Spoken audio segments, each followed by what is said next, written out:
দেখো বন্ধুরা, আজ রান্না করবো পুঁই শাক দিয়ে মাছের মাথা। তো আমি এখানে পুঁই শাকের দিয়ে মাথাগুলোকে ভেজে নিয়েছি এখানটা। আর এখানে আমি নিয়েছি দুটো জিরে, একটা আলু আর খানিকটা কুমড়ো। মাছের মাথাগুলো ভাজা হয়ে যায়, মাথাগুলো ভেজে নিয়েছি। এবার সেই তেলের মধ্যে দিয়ে দেবো 3টে শুকনো লঙ্কা আর দেবো একটু 5 ফোড়ন।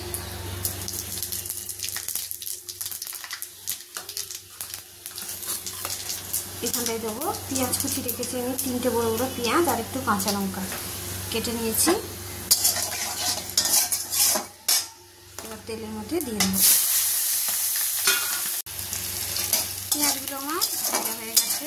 এবার এর মধ্যে দিয়ে দেবো এই যে কেটে রাখা সবজিগুলো। সবজিগুলো 5 মিনিট ভেজে নেব, তারপরে শাকটা দেব। 5 মিনিট ছাঁকলে নিয়েছি সবজিগুলোকে। এবার দিয়ে দেবো পুঁই শাক। পুঁই শাকগুলো ধুয়ে নিয়ে এসেছি, এবার দিয়ে দেবো পুঁই শাক।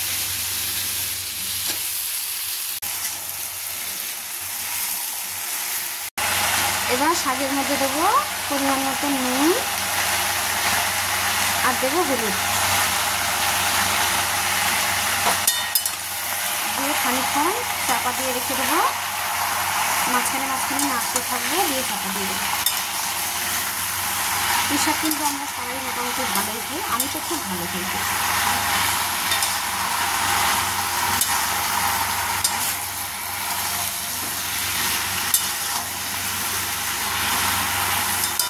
খানিকক্ষণ চাপা দিয়ে দেবো।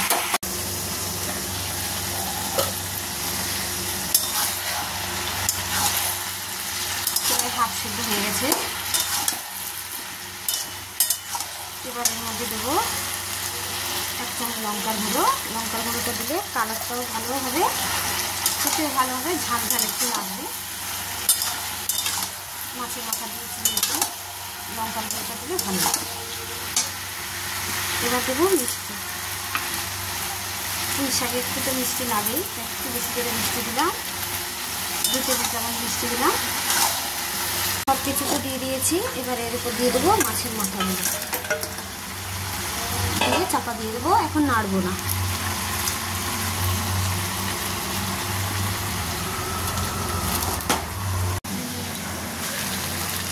হয়ে গেছে বন্ধুরা আমার পুঁই শাক রান্না, পুঁই শাকের ছেঁচড়া।